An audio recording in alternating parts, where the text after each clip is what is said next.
पाहताय जेबीर TV news. बातमीत सत्यता हीच आमची ओळख। शिंदखेडा नगरपंचायतच्या पहिल्या सर्वसाधारण सभेत पाणी, रस्ते, गटार प्रश्नांवर जोरदार चर्चा। शिंदखेडा नगरपंचायतीच्या नूतन कार्यकाळातील पहिलीच सर्वसाधारण सभा आज महात्मा ज्योतिबा फुले समाज मंगल कार्यालयात लोकनियुक्त नगराध्यक्षा कलावतीताई सुकलाल माळी यांच्या अध्यक्षतेखाली पार पडली। या सभेला प्रथमच शहरातील पत्रकारांना अधिकृतपणे निमंत्रित करण्यात आल्यानं पारदर्शकतेचा संदेश देण्यात आला। सभेच्या प्रारंभी दिवंगत उपमुख्यमंत्री अजित पवार यांना श्रद्धांजली अर्पण करण्यात आली। त्यानंतर अजेंड्यावरील विषयांवर सविस्तर चर्चा सुरू झाली। एकूण 13 विषय सभेपुढे मांडण्यात आले होते। पाणीपुरवठा योजनेवरून राजकीय खडाजंगी। शहराच्या पाणीपुरवठा योजनेतील पहिल्या टप्प्यातील ट्रायल अँड रन यशस्वी झाल्याशिवाय दुसऱ्या टप्प्याचं काम पुढे नेऊ नये या विषयावर मोठी चर्चा रंगली। या मुद्द्यावर भाजप गटानं विरोधाची भूमिका घेतली, मात्र उर्वरित विषय क्रमांक 2 ते 13 तत्वतः सर्वानुमते मंजूर करण्यात आले। भुयारी गटाव वाढीव क्षेत्राचा समावेश। भुयारी गटार योजनेत नव्यानं वाढलेले शहर व NA क्षेत्र समाविष्ट करून तांत्रिक व प्रशासकीय मंजुरीसाठी प्रस्ताव पाठवणे, PMC नव्यानं तयार करणे यावर सभेत सकारात्मक भूमिका घेण्यात आली। घन कचरा, शौचालय, भटकी जनावरे, वाढती लोकसंख्या लक्षात घेऊन घनकचरा व्यवस्थापनाचा नवीन प्रस्ताव, सार्वजनिक शौचालयांच्या दुरुस्तीसाठी निविदा, पडक्या मुताऱ्या जमीनदोस्त करून आधुनिक सुविधा उभारणे तसेच भटक्या जनावरांच्या बंदोबस्तासाठी एजन्सी नेमण्याबाबत महत्त्वाचे निर्णय चर्चेतून पुढे आले। पथ दिवे, दैनंदिन देखभाल, नमो उद्यान।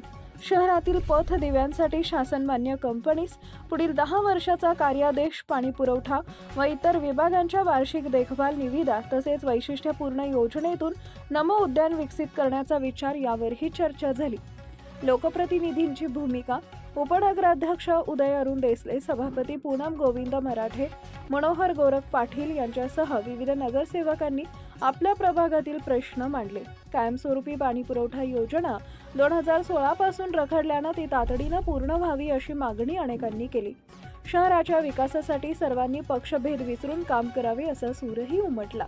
त्याचप्रमाणे मुख्याधिकारी श्रीकांत फागणेकर, अभियंता विपुल साळुंखे, आरोग्य अधिकारी संतोष चौधरी आदी अधिकाऱ्यांनी मांडण्यात आलेले विषय लवकर मार्गी लावण्यासाठी प्रयत्न करणार असल्याचे सांगितले। अजेंड्याचं वाचन वरिष्ठ लिपिक विवेक डांगरीकर यांनी केले। पहिल्याच सभेत पत्रकारांना स्थान दिल्याबद्दल शहरातील पत्रकारांकडून प्रशासनाचा आभार व्यक्त करण्यात आले। विकासाच्या दृष्टीने महत्त्वपूर्ण ठरणारी ही बैठक खेळीमेळीच्या वातावरणात पार पडली असून आता प्रत्यक्ष अंमलबजावणीकडे नागरिकांचं लक्ष लागलं आहे। मुख्य संपादक जतीन बोरसे।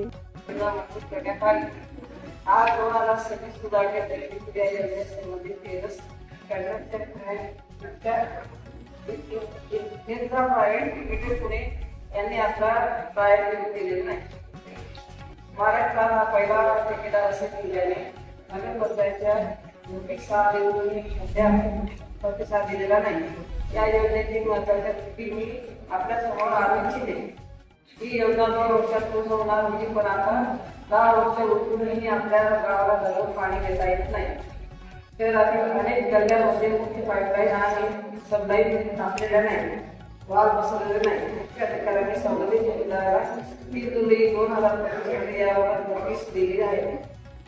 2. या योजनेतील प्रकल्प सुरुवात पाणी तापी नदी ते शिंदखेडा येथील प्लांट पर्यंत 9.8 किलोमीटर पाईपलाईन कोणत्या ठिकाणी वाल म्हणून वाल दिले आहेत किंवा नाही हे संबंधित पाणी पुरवठा कर्मचाऱ्यांनी निदर्शनास आणून दिलेले नाही। सर्व वीज पंप योग्य बसवले आहेत की नाही याची तपासणी ठेकेदारांनी करून दिलेली नाही। शहरात दिवसाआड पाण्याचे वितरण करून सर्व यांचा पारदर्शक करून दिलेला नाही। हे मुख्य अधिकारी यांनी ठेकेदाराला 4 महिन्यांपूर्वी दिलेला तपशील नमूद केले आहे। 3. टप्पा 1 मध्ये काम देवसच्या नावाने असले तरी ठेकेदार ड्युटी यांनी करून काम केले आहे। टप्पा 2 मध्ये देखील नाव बदलण्याचे तरी ठेकेदार देवरेच आहे। ही बाब 31 जुलै 2025 रोजी तहसील कार्यालयात झालेल्या बैठकीत स्पष्ट झाले आहे। टप्पा 1 जर सुरू केला तर गावातील अनेक भागांमध्ये सारख्या प्रश्नाने पाणी पोहोचणार नाही अशी तक्रारी नागरिकांच्या पाणी पुरवठा कर्मचारी यांनी आहेत। या योजनेतील नळजोडीबाबत माझी आणि सध्या नगरसेवक सामाजिक कार्यकर्ते यांनी योग्य आंदोलन केले आहे. वेळोवेळी आंदोलन केले आहे. 2021 पासून पाणी तापी नदीच्या विहिरीच्या कामापासून वैयक्तिक नळ जोडणी. आपल्या परिसरातील महत्त्वाच्या बातम्या पाहण्यासाठी आजच आमच्या JBTV न्यूज चॅनलला यूट्यूबवर सबस्क्राईब करा आणि बेल आयकॉन प्रेस करा.